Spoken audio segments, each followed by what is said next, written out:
أعوذ بالله من الشيطان الرجيم. بسم الله الرحمن الرحيم. قل إنما أنا منذر وما من إله إلا الله الواحد القهار رب السماوات والأرض وما بينهما العزيز الغفار. قل هو نبأ عظيم أنتم عنه معرضون.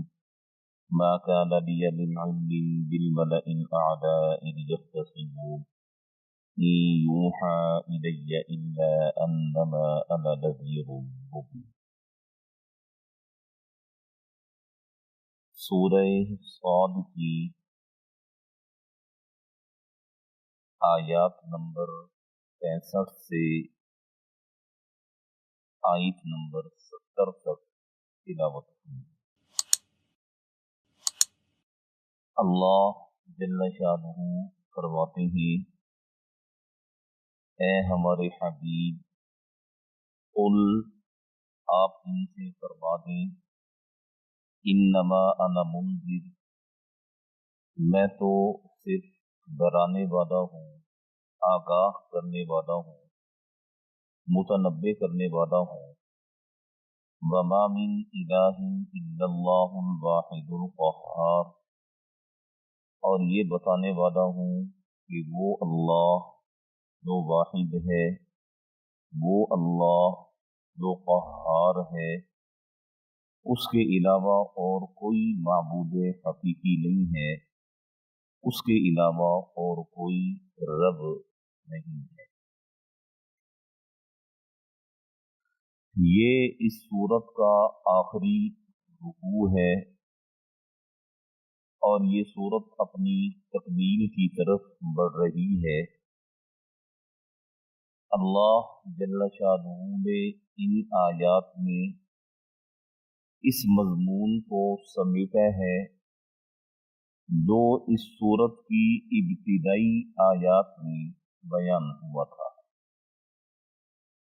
مشرکین مکہ کو حضرت صلی اللہ علیہ وسلم سے جو مسائل تھے اور پریشانیاں تھیں، ان میں ایک مسئلہ یہ تھا کہ مشرکین مکہ بڑے متعجب تھے. وَعَجِبُوا أَنْ جَاءَهُمْ مُنذِرٌ مِّنْهُمْ، کہ انہی لوگوں میں سے ایک شخص کو اللہ نے نبی کیسے بنا دیا.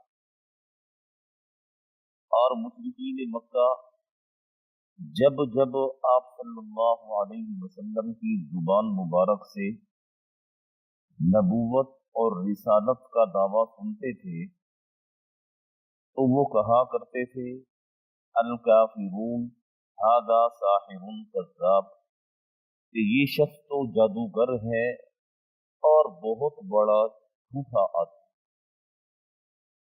اور آپ صلی اللہ علیہ وسلم جب انہیں فرمایا کرتے تھے کہ ایک اللہ پر ایمان لاؤ تو وہ کہا کرتے تھے، اجعل الآلہۃ الہا واحدا، اتنے سارے معبودوں کو چھوڑ کر ایک اندیکھے خدا پر ہم ایمان لائیں، یہ کیسے ہو سکتا ہے؟ ان ھذا لشیء یراد، یہ تو بڑی عجیب بات ہے، یہ تو ایسے معلوم پڑتا ہے جیسے ان کی اپنی اس میں کوئی غرض ہے. اور مشرکین مکہ اپنے ساتھیوں سے کہا کرتے تھے، وَاصْبِرُوا عَلَىٰ آلِهَتِكُمْ، کہ جن خداؤں کی تم پرستش کر رہے ہو ان خداؤں کی پرستش پر جم جاؤ، ان خداؤں کی پرستش پر ڈٹ جاؤ. بس یہی تمہارے معبود ہیں، یہی تمہارے الہ ہیں، یہی تمہارے پالنہار ہیں، یہی تمہارے خالق رازق اور مالک. اللہ جل شانہ فرماتے ہیں کہ اے ہمارے حبیب، آپ ان سے فرما دیں، انما انا منذر، میں تمہیں صرف آگاہ کرنے کے لیے آیا ہوں کہ یہ جو عقائد تم نے اپنا رکھے ہیں یہ سرے سے غلط ہیں، ان کا کوئی وجود نہیں ہے۔ وما من الہ الا اللہ الواحد القہار، اور معبود حقیقی وہ ایک اللہ ہے، اور اس اللہ کی صفت یہ ہے وہ قہار ہے۔ رب السماوات والارض، زمین و آسمان کا رب ہے۔ وما بینہما، زمین و آسمان کے درمیان جو کچھ بھی ہے یہ اس رب کی ملکیت ہے، اس رب کو حق کے حاکمیت حاصل ہے۔ وہ رب اس لائق ہے کہ اس کی پرستش کی جائے، اس کو مانا جائے، اس کو جانا جائے، اس کی اطاعت کی جائے، اس کی عبادت کی جائے، اور اس کو وحدہ لا شریک لہ تسلیم کیا جائے، اور اس کے ساتھ کسی قسم کا شرک وہ نہ کیا جائے۔ اللہ کی ذات نے اپنا تعارف کروایا ہے کہ ان مشرکین کو کہہ دیں کہ میں واحد ہوں۔ اللہ احد، وہ اللہ اکیلا ہے۔ لم یلد ولم یولد، نہ اس سے کوئی پیدا ہوا نہ وہ کسی سے پیدا ہوا۔ ولم یکن لہ کفوا احد، اور اس کا کوئی کنبہ، کوئی قبیلہ، کوئی خیش، کوئی آگے پیچھے اس کا نہیں ہے۔ جب کچھ بھی نہیں تھا وہ رب موجود تھا، جب کچھ بھی نہیں ہوگا پھر بھی وہ رب موجود ہوگا۔ وہ رب اپنا وجود برقرار رکھنے میں کسی کا محتاج نہیں ہے، اپنے کام کرنے میں کسی کے مشورے کا محتاج نہیں ہے۔ وہ سونے اور جاگنے سے پاک ہے، ہر چیز اس کے قبضہ قدرت میں ہے۔ اس رب نے اپنے حکم سے اتنے بڑے آسمان کو ہمارے لیے چھت بنا دیا۔ اس رب نے اپنے حکم سے اتنی بڑی زمین کو ہمارے لیے بچھونا بنا دیا۔ اس رب نے اپنے حکم سے اتنے بڑے قرے یعنی سورج، چاند، ستاروں کو ہمارے لیے چمکا اور دمکا دیا۔ وہ رب ہے ہی اسی لائق کہ اس کی پرستش کی جائے، اس کو پوجا جائے، اس کو مانا جائے اور اس کی اطاعت کی جائے۔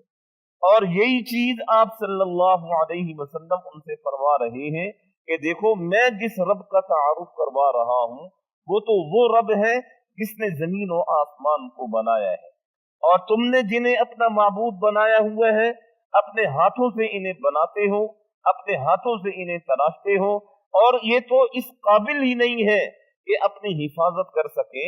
ان میں سے تمہارے معبودوں میں سے اگر کوئی گر جائے تو وہ اٹھنے کی صلاحیت نہیں رکھتا ہے، اگر کسی کا بازو ٹوٹ جائے وہ اپنے بازو جوڑنے کی صلاحیت نہیں رکھتا ہے، کسی کی گردن کٹ جائے وہ اپنی گردن لگانے پر قادر نہیں ہے۔ یہ کیسے معبود ہیں؟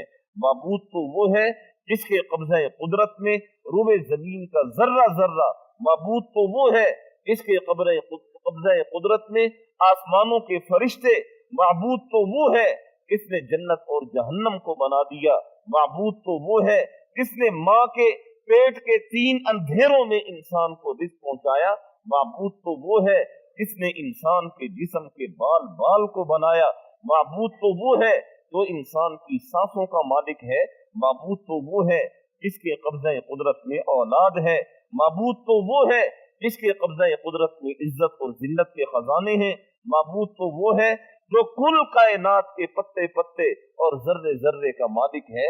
وہ معبود اس لائق ہے کہ اس کی پرستش کی جائے، اس کی عبادت کی جائے، اسے مانا جائے اور اسے جانا جائے۔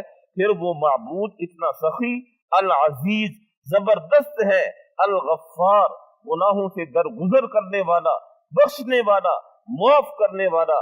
اگر 70 سال کا بوڑھا انسان جس نے زندگی میں کوئی نیکی نہ کی ہو، موت سے پہلے وہ ایک لمحے کے لیے توبہ کر لیتا ہے اور نیک کام کرنے کا ارادہ کر دیتا ہے، میرا رب کہتا ہے میں رب نہیں ہوں اگر اس کے گناہوں کو معاف نہ کر دوں، 70 سال کے گناہوں کو معاف کر دیتا ہے۔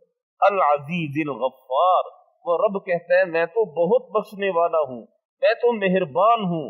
اے مشرکین مکہ، اے مشرکین عرب، تم سے جو کوتاہیاں ہو گئی سو ہو گئی، جو گناہ ہو چکے سو ہو چکے، تم نے شرک کیا، تم نے جرم کیا، تم نے گناہ کیے، تم نے جرم کیے، آؤ میرے در پر ایک دفعہ میری وحدانیت کا اقرار کر لو، ایک دفعہ مجھے سچے دل سے تسلیم کر لو، میں تمہارے سارے گناہوں کو معاف کر دوں۔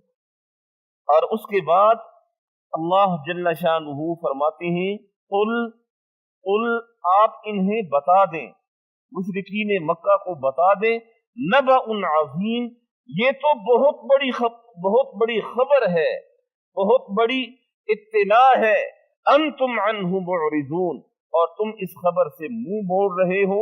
خبر کیا؟ کہ مجھے اللہ نے نبی بنایا ہے، مجھے اللہ نے پیغمبر بنایا ہے۔ کسی اور قوم میں سے بھی تو اللہ نبی بنا سکتے تھے، لیکن خاص تمہاری قوم میں سے، تمہارے علاقے میں سے، تمہارے خطے میں سے اللہ نے میرے سر پر نبوت کا تاج رکھا ہے۔ تمہیں تو شکرانے کے نوافل پڑھنے چاہیے، تمہیں تو اس رب کا شکر ادا کرنا چاہیے کہ اس نے تمہاری قوم میں سے، تمہارے ہی بھائیوں میں سے ایک بھائی کو اللہ نے پیغمبر اور نبی بنا دیا، یہ جائے کہ تم اس کا اتباع کرتے، تم اس کی مخالفت پر اس حد تک آگے بڑھ گئے، کسی نے ساحر کہہ دیا، کسی نے کذاب کہہ دیا، کسی نے مجنون کہہ دیا، کسی نے دیوانہ کہہ دیا، کسی نے کیا کہہ دیا اور کسی نے کیا کہہ دیا۔ یہ تم کیا کر رہے ہو؟ اتنی بڑی خبر تمہارے پاس آئی ہے، انتم عنہ معرضون، اور تم اس خبر سے منہ موڑ رہے ہو، تم میری ذات سے اعراض کر رہے ہو، حالانکہ میں پیدا تمہارے اندر ہوا، میرا بچپن تمہارے بیچ میں گزرا، میری جوانی بے داغ سفید چادر کی طرح وہ تمہارے سامنے ہے، میرے ماننے والے تمہارے سامنے ہیں، پھر آخر کیا وجہ ہے کہ تمہیں میری رسالت سمجھ نہیں آ رہی؟ اور ایسا بھی نہیں ہے کہ میں دنیا کا پہلا آدمی ہوں جس نے نبوت کا دعویٰ کیا ہو، مجھ سے پہلے 1,24,000 نبی اور پیغمبر گزر چکے ہیں، اللہ نے نبوت کے سلسلے کو مجھ پر آ کر ختم کیا ہے اور مجھے آخری نبی بنا کر بھیجا ہے، اتنی سی بات تمہیں سمجھ نہیں آ رہی۔ پھر آپ صلی اللہ علیہ وسلم نے فرمایا کہ اچھا آؤ، میں تمہیں اپنی نبوت کی ایک اور دلیل دیتا ہوں۔ اس رکوع کے آخری حصے میں، یہ آج کے درس کے بعد کل جو درس انشاءاللہ آئے گا، اس میں اللہ جل شانہ نے آدم علیہ السلام اور شیطان کے واقعے کو بیان فرمایا ہے۔ آدم علیہ السلام کی تخلیق کو اور شیطان کو جو حکم دیا گیا کہ آدم کو سجدہ کرو، شیطان نے انکار کر دیا، یہ اگلی آیات میں وہ پورا واقعہ اللہ نے تفصیل سے بیان فرمایا ہے۔ آپ صلی اللہ علیہ وسلم اس واقعے کی طرف اشارہ فرما رہے ہیں۔ آپ صلی اللہ علیہ وسلم نے فرمایا کہ میری نبوت کی اس سے بڑی دلیل اور کیا ہوگی کہ جب آدم علیہ السلام کا پتلا بنایا جا چکا تھا، اللہ جل شانہ نے فرشتوں سے فرمایا کہ سجدہ کرو، فرشتوں نے سجدہ کیا، شیطان نے سجدہ نہ کیا۔ پھر اس شیطان کا انجام کیا ہوا؟ جب یہ سارا معاملہ آسمانوں پر ہو رہا تھا، میں تو اس وقت وہاں موجود نہیں تھا، اور میں تمہیں پورا واقعہ صحیح طریقے سے سنا دیتا ہوں۔ میرا یہ صحیح واقعہ کا سنا دینا یہی اس بات کی دلیل ہے کہ میں اللہ کا پیغمبر اور نبی ہوں۔ تم جانتے ہو میرا کوئی استاد نہیں ہے، میں کسی کے پاس پڑھنے کے لیے نہیں جاتا ہوں، یہودیوں کے ساتھ میرا میل جول نہیں ہے، عیسائیوں کے ساتھ میرا میل جول نہیں ہے کہ میں نے ان سے سیکھ دیا ہو یا سمجھ دیا ہو، لیکن میں تمہیں وہ واقعہ بالکل صحیح طور پر سناتا ہوں۔ تورات میں بھی وہ واقعہ موجود ہوگا، انجیل میں بھی وہ واقعہ موجود ہوگا، تو میں تو اس وقت موجود نہیں تھا، آخر مجھے اس واقعے کا کیسے علم ہوا؟ اس علم کی ایک ہی صورت ہے کہ مجھ پر فرشتوں کا نزول ہوتا ہے، فرشتے وحی لے کر میرے پاس آتے ہیں، اور لوگوں یہی بہت بڑی دلیل ہے میری نبوت کی، میری رسالت کی، کہ ایک وہ واقعہ جس سے میں بے خبر ہوں، لیکن جب میں وہ تمہیں سنانے لگوں گا تو بالکل صحیح واقعہ وہ میں تمہیں سنا دوں گا۔ اتنی بڑی دلیل کو بھی تم ماننے سے اگر انکاری ہو، پھر تم جانو اور تمہارا رب جانے، میں وہی کام کروں گا جو مجھے میرے اللہ نے حکم دیا ہے۔ ما کان لی من علم بالملأ الاعلی، ملأ اعلی میں فرشتوں کی جو بھی گفتگو ہوئی مجھے اس کا کچھ پتہ نہیں ہے، میں اس وقت وہاں موجود نہیں تھا۔ اذ یختصمون، جب فرشتے اللہ جل شانہ کی بارگاہ میں